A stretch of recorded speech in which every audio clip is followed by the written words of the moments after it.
Overcoming life-threatening adversity can serve as a powerful catalyst for spiritual enlightenment, revealing the stark reality of the two fundamental truths of life, living and dying. In one of my videos titled Why Study Vedanta, I talked about an experience that few live to recount, moments where my life could have easily slipped away, yet somehow I found strength to return. It was one of the major motorcycle accidents I had. I lay in a pool of my blood, steadily being drained of life, when a powerful mantra my father had taught me echoed in my mind. What next? This simple yet profound question became my lifeline, guiding me with the will, direction, courage, and strength to take control of my situation. It wasn't the details of those harrowing experiences that mattered, but I guess it must have been the attitude in me that protected me from perishing. Now that I have laid the groundwork for the topic, I want to talk about something important. The mindset I cultivated during those moments of life and death isn't rooted in religion, theism, or any particular ideology. What matters is this: fear and indulging in self-pity create a victim mentality, which invariably spirals into the poor me or the why me state of mind. Once you fall into this trap, you're bound to lose the battle before it even begins.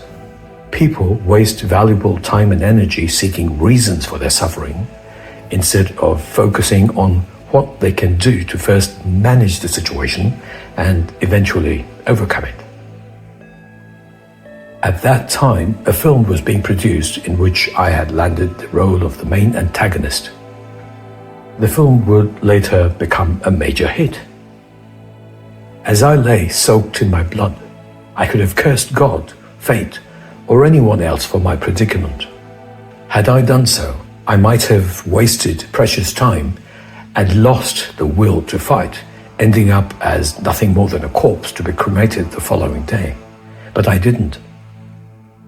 With the right side of my face damaged, my vision was blurred, and I feared I had lost my right eye. Fortunately, I later discovered that my right eye had narrowly survived the crash, though the eye socket was shattered.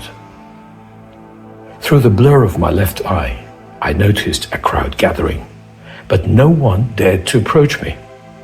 They must have assumed I was beyond saving. Despite a damaged face, a broken jaw, and a gaping hole in my palate that forced me to breathe through my face, I tried to get up and lean against the roadside railing.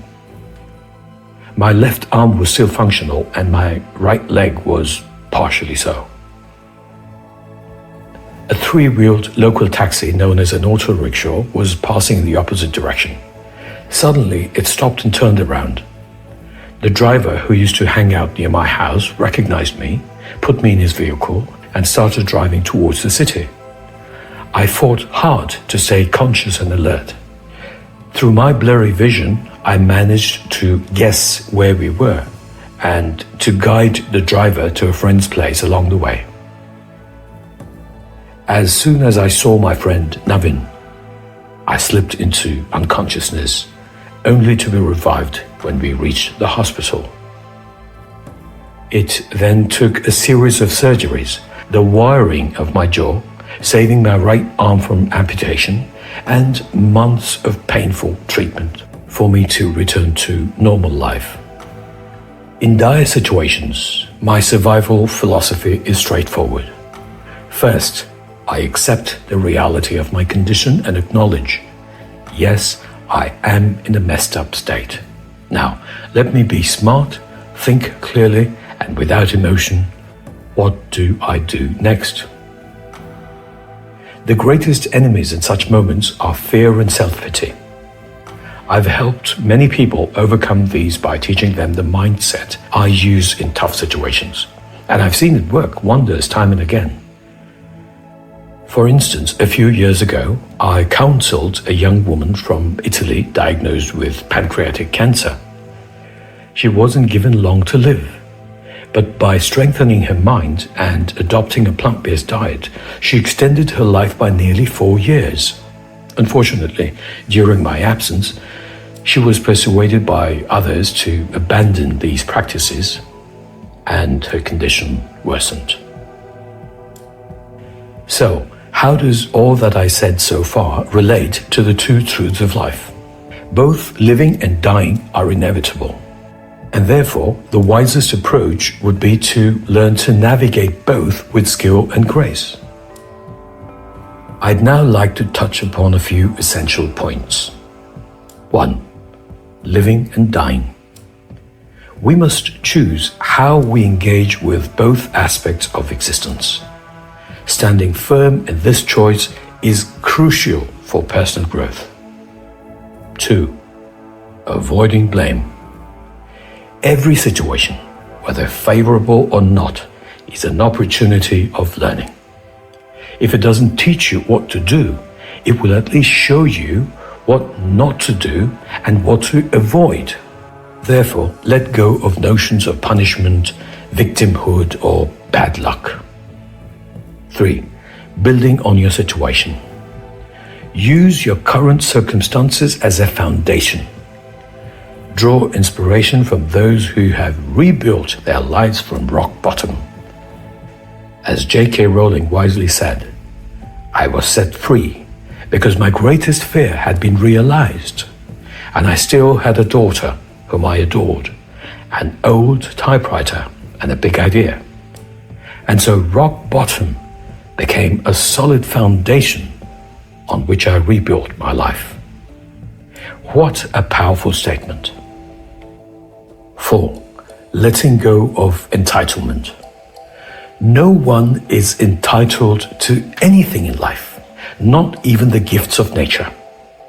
By treating each heartbeat and breath as a precious gift, your perspective on life will undergo a profound transformation. When you relinquish your sense of entitlement, your life will be flooded with gratitude, appreciation, and wonder, naturally becoming blissful and fulfilling. 5. Learning from adversity. View those who insult, hurt, or harm you as teachers. They reveal lessons that you might not have otherwise discovered. 6. Redefining love. True love isn't about attachment and possession, but about mental unity with the loved object, be it a person, idea, or thing. This concept aligns with the teachings of the Srimad Bhagavad Gita, which emphasizes detachment like a lotus leaf to which water does not cling. When you truly understand that the self within you is the same as the universal self, all fears, mental anguish, pain, anger, hatred, and envy dissolve. For someone who comprehends this, what remains is ultimate bliss and peace, regardless of their external conditions. In such a state, one is in harmony with nature's divinity, and their mind and intellect function unimpeded, leading to better life choices. Many people reach out to me for advice, but their biggest hurdle, I've noticed, is the deep-seated belief in duality and the focus on improving life's comforts through material gain rather than understanding life better. Studying the highest philosophy of Vedanta is key because it completely resets the paradigm of one's thinking. It shifts the perspective from considering oneself a body-based individual needing to please a divine being somewhere up there for material comforts. The knowledge of Vedanta helps a seeker realize that the only truth is their own attributeless, all-pervading subjective awareness. The first requirement to even begin to work on attaining mental peace through clarity is the desire for knowledge and clarity. It is known as jignasa in Sanskrit, denoting the deep yearning to learn and know. Well, I have achieved this clarity because I've always been curious and inquisitive since childhood. I would always ask too many questions. I encourage everyone to awaken the curious child within, because that's where true understanding begins, by shedding all preconceptions. This is the essence of Shloka 1866 of the Srimad Bhagavad Gita, where Krishna says, "Giving up all your ideas of righteousness or religion, take complete refuge in me. I will liberate you from all sinful reactions or karma. Do not fear." In Sanskrit, Sarva dharman parityajya mamekam sharanam vraja aham tvam sarva papebhyah mokshayishyami ma shuchah. Unfortunately, some people take it in the literal sense and believe that going to a temple of Krishna every day and performing meaningless rituals will free them from their karma or the effects of their past deeds. The pseudo-gurus and babas entrap people with elaborate rituals, bizarre tales of yogis who supposedly lived 50,000 years ago, and other complex belief systems. They do this to keep the masses in a state of ignorance, fear, and stupor, making them easier to control. True seekers should aim for clarity. Through my work, I strive to help people understand that freedom is available here and now. When teachings of organized religions and cults suggest that God exists outside space and time, it might sound bombastic, but it's also meaningless. Space, after all, is integral to our understanding of existence. From a practical standpoint, everything that exists, whether physical or abstract, is contained within space. When we think something, we think in the space or in the sky of the mind. The mind, the brain, the body, and earth are all within space, demonstrating that space itself is the fundamental aspect of existence. In Advaita Vedanta, Brahman is understood as the non-dual whole that pervades all of existence. This Brahman is personified as Krishna. Space is not a separate entity, but the substratum of all existence. It is existence itself.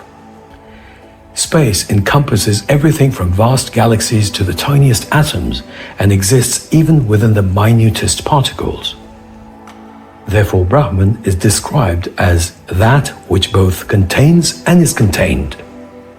This principle is captured by the terms Sat for existence, denoted by Shakti, and Chit for awareness, denoted by Shiva. Shiva and Shakti are inseparable, representing the whole known as Brahman. The consciousness or subjective awareness that you fundamentally are is the same all-pervading non-dual consciousness. The simplest way to comprehend this truth is that your awareness, the subjective perceiver, is Chit, and what you perceive is existence or Sat. The non-dual nature of Brahman means it cannot be constrained by dualistic concepts. Seeking Brahman is recognizing that it is not a distant or separate entity, but the very essence of everything, including the space that encompasses and enables all existence.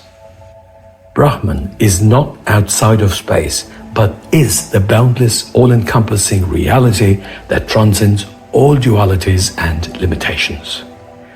The wisdom of Advaita Vedanta is a panacea for all mental and physical ailments, a one-stop shop solution for all problems. Sri Adi Shankaracharya distilled this profound truth in just 6 shlokas in the Nirvana Shatakam. Yet, even after 1,500 years, people continue to seek external solutions in temples, rituals, and pseudo-gurus. Such is the staggering power of ignorance. For those ready to break free, start by studying the Nirvana Shatakam. It has only 6 shlokas. Those who internalize the knowledge of universal oneness known as the knowledge of Brahman are good at both the truths, namely living and dying. When you internalize the fundamentals of Vedanta, it's similar to being reborn. You transcend your former self, shedding the shackles of anger, hatred, greed, and jealousy. A profound transformation takes place, leaving you in a state of serene liberation. You simply live and let live, embracing the boundless non-dual reality of Brahman or Krishna. The journey is nothing short of awe-inspiring, a revelation that shakes the very core of your being and awakens you to the ultimate truth. Thank you. Stay blessed. Jai Shri Krishna.